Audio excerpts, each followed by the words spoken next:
A YSU professor and one of only 3 Simon Fellowship Award recipients are sending a message to Youngstown that may offend some. The two have published an essay entitled A Renaissance for Whom? Youngstown and Its Neighborhoods. In the essay, many problems facing Youngstown are discussed.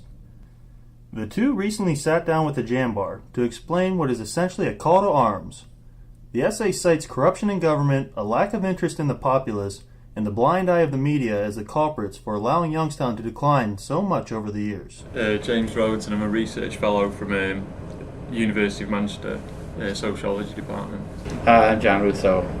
I'm a professor in the Williamson College of Business Administration, and I'm co-director of the Center for Working Class Studies. We do know that the neighborhoods are declining, but nobody's having any discussion about the neighborhoods. And again, for all the kind of positive things that are happening and the developments downtown, that just isn't really being felt in the neighbourhoods at all. It's often people that live outside the city that are getting a lot of these jobs, whether it be, in V&M or Revere Data or places like that.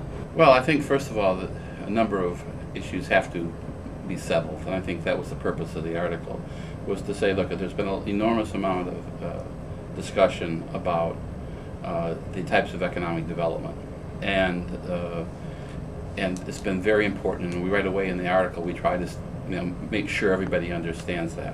James was working on a lot of neighborhood work, and so we sort of came together and said, let's write a piece about this and just talk about this renaissance and for whom, what's actually happening here.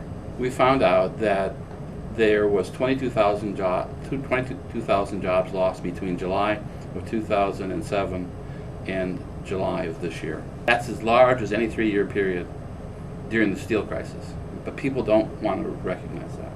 Yeah, and people in the neighbourhoods are kind of frustrated at what they see as like a lack of progress, and there's a lack of faith in city institutions like the police, City Hall, and as John said, we thought it was time that kind of side of the story was told, and we're not trying to diminish the positive things that have been happening in Youngstown, because I don't think anyone would deny that they've been good for the city, but it's just about providing a more balanced account and recognising that for a lot of people their kind of daily lives haven't really been touched by a lot of the developments that have happened in the city.